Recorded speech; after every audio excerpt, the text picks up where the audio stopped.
Hej, Erik här. Välkommen tillbaka till kanalen. I den här videon ska jag läsa upp en sammanfattning av Jasmina Weidingers 2 vittnesmål från katastrofnatten. Det låter så här. Klockan är cirka 23:30 på kvällen den 27 september 1994. Jasmina kommer till hytt 1027 på däck 1 på Estonia. Det är en 4-bäddshytt och Jasmina späder den på höger sida. Hon har fått underslafen. Kort efter att hon har lagt sig kommer hennes hyttkamrat Daniel till hytten.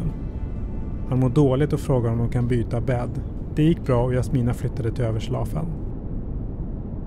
Ingen av dem somnar direkt utan de ligger och pratar en stund. Daniel är lite orolig över sjögången och han tycker det hörs konstiga ljud. Jasmina hörde också ljud men tänkte att det nog var ljud från vågorna som slog mot fartygets för. Det är mitt i natten när de ligger och pratar. Daniels klocka ger ifrån sig ett pip vid midnatt. Under samtalet slumrar Jasmina till en kort stund men vaknar plötsligt av ett hårt ljud från bildäcket. Det lät som något tungt skulle ha rört sig mot fartygets sida, ett skrapande ljud. Samtidigt som hon hör ljudet börjar fartyget luta. Daniel som också är vaken säger att de måste lämna hytten och han öppnar dörren och rusar ut. Jasmina hör honom ropa att det finns vatten i korridoren. Jasmina klär på sig jeans, en tröja och skor och rusar ut efter honom. När hon kommer ut i korridoren märker hon att det sipprar vatten någonstans ifrån. Nära hytten finns en trappa och hon springer hela vägen upp till däck 7 som är ytterdäcket och där livbåtarna finns.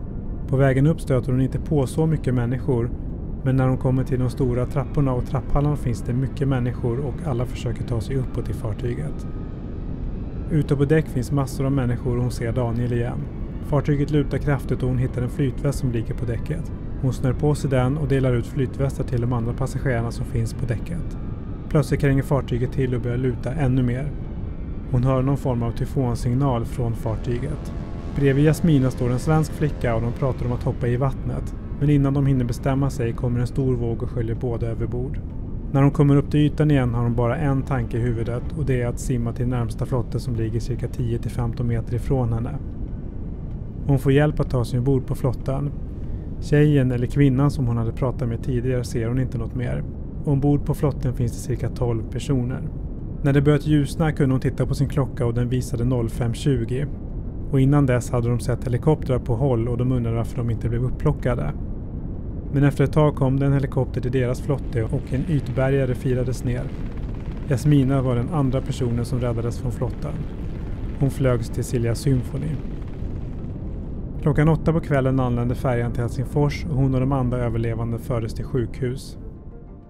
På torsdagen kunde Jasmina och några andra överlevande flyga till Stockholm och innan dess hade de blivit förhörda av finsk polis. Kort efter att Jasmina och de andra överlevande hade landat på Arlanda blev de skjutsade till Huddinge sjukhus. Där blev de kvar några timmar men på kvällen kunde Jasmina flyga till Jönköping där hennes mamma tog emot henne.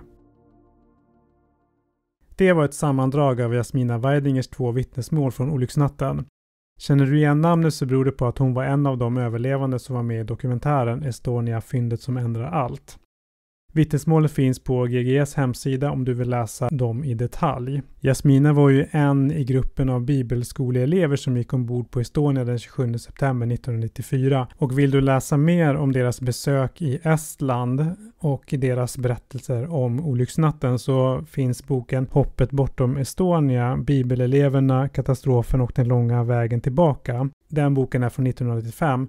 Och jag köpte den från bokbörsen.se så där rekommenderar jag att du tittar om du skulle vilja läsa den boken. Det var allt för dagens video. Tack så mycket för att du har tittat. Vi hörs i nästa video. Ha det så gott. Hej då!